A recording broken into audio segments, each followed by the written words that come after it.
മലപ്പുറത്ത് നിപ്പ സ്ഥിരീകരിച്ചതായി ആരോഗ്യമന്ത്രി. കഴിഞ്ഞ ദിവസം മരിച്ച 24-കാരനിലാണ് രോഗം സ്ഥിരീകരിച്ചത്. പൂനെ വൈറോളജി ഇൻസ്റ്റിറ്റ്യൂട്ടിൽ നിന്നുള്ള പരിശോധനാ ഫലം പോസിറ്റീവാണെന്നും നിലവിൽ ആശങ്കപ്പെടേണ്ട സാഹചര്യമില്ലെന്നും ആരോഗ്യമന്ത്രി വീണ ജോർജ് അറിയിച്ചു. ഈ വാർത്തയുടെ വിശദാംശങ്ങൾ നിർഭൻ പങ്കുവയ്ക്കും. നിർഭൻ. നന്ദു, മലയാളികൾ ഓണം ആഘോഷിക്കുന്ന ദിവസത്തിൽ തന്നെ ആശങ്ക വർദ്ധിപ്പിച്ചുകൊണ്ട് കേരളത്തിൽ വീണ്ടും നിപ്പ സ്ഥിരീകരിച്ചു എന്നതാണ്. മലപ്പുറം സ്വദേശിക്കാണ് നിപ്പ രോഗബാധ സ്ഥിരീകരിച്ചത്. കഴിഞ്ഞ ദിവസം മരിച്ച 24 വയസ്സുകാരനാണ് നിപ്പ രോഗത്തെ തുടർന്നാണ് മരിച്ചത് എന്ന സ്ഥിരീകരണം വരുന്നത്. പൂനെ വൈറോളജി ഇൻസ്റ്റിറ്റ്യൂട്ടിൻ്റെ പരിശോധനയിൽ റിസൾട്ട് പോസിറ്റീവായി വന്നു. കഴിഞ്ഞ ദിവസം തന്നെ ആശങ്ക ഉണ്ടായിരുന്നു. മന്ത്രിയുടെ നേതൃത്വത്തിൽ പ്രത്യേക യോഗം ചേർന്നിരുന്നു. ഉന്നത ഉദ്യോഗസ്ഥർ യോഗത്തിൽ പങ്കെടുത്തിരുന്നു. അതിൽ വേണ്ട മുൻകരുതൽ ജാഗ്രതാ നടപടികൾ നിർദ്ദേശം നൽകിയിരുന്നതാണ്. പ്രോട്ടോകോൾ പാലിക്കുന്നതിന് 16-അംഗ കമ്മിറ്റിയെ പ്രത്യേകം നിരീക്ഷണത്തിന് ഏർപ്പെടുത്തിയിരുന്നു. അതിനൊക്കെ ശേഷമാണ് നിപ്പ സ്ഥിരീകരിക്കുന്നതായിട്ടുള്ള വാർത്ത വരുന്നത്. ബംഗളൂരിലെ MSc വിദ്യാർത്ഥിയാണ് ഈ മരിച്ച 24 വയസ്സുള്ള വിദ്യാർത്ഥി യുവാവ്.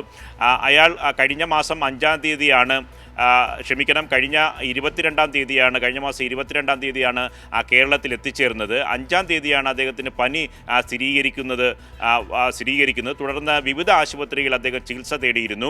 4ഓളം സ്വകാര്യ ആശുപത്രിയിലടക്കം 4-ലധികം ആശുപത്രിയിൽ അദ്ദേഹം ചികിത്സ തേടി. അതുകൊണ്ട് ആ ഭാഗത്തൊക്കെ തന്നെ സമ്പർക്ക പട്ടികയുടെ ലിസ്റ്റ് എടുത്തിട്ടുണ്ട്. 151 പേരാണ് ഇപ്പോൾ സമ്പർക്ക പട്ടികയിലുള്ളത്. ആരുടെയും സ്ഥിതി ഗുരുതരമായ അവസ്ഥയിലല്ല.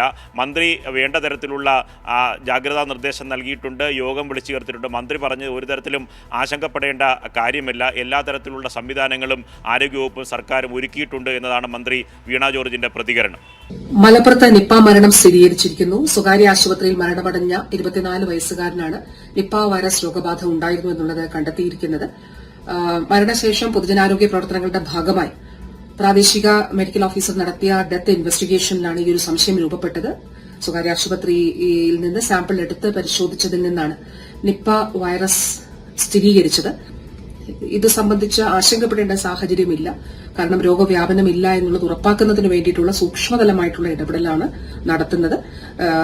കോണ്ടാക്ട് ട്രേസിംഗിന്റെ അടിസ്ഥാനത്തിലുള്ള റൂട്ട് മാപ്പ് പ്രസിദ്ധീകരിക്കും. അവിടെ ഉണ്ടായിരുന്നവർ ഉണ്ടെങ്കിൽ ദയവായി ആരോഗ്യ വകുപ്പിനെ ഇക്കാര്യം അറിയിക്കണമെന്നുള്ളതുകൂടി അഭ്യർത്ഥിക്കുകയാണ്.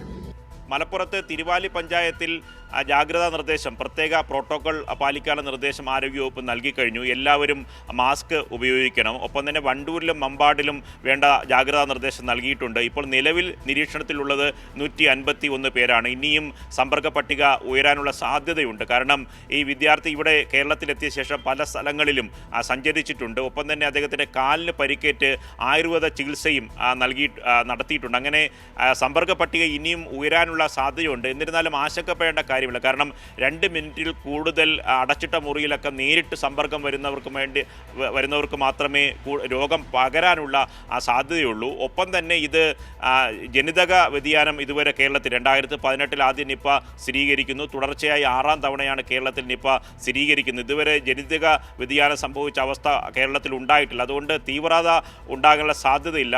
ഒരാളിൽ നിന്ന് മറ്റൊരാളിലേക്ക് രോഗം പടരുമ്പോൾ തീവ്രത കുറയുന്നതാണ് രീതി. അതുകൊണ്ട് ആശങ്കപ്പെടേണ്ട കാര്യമില്ല എന്ന് തന്നെയാണ് മെഡിക്കൽ സംഘം പറയുന്നത്.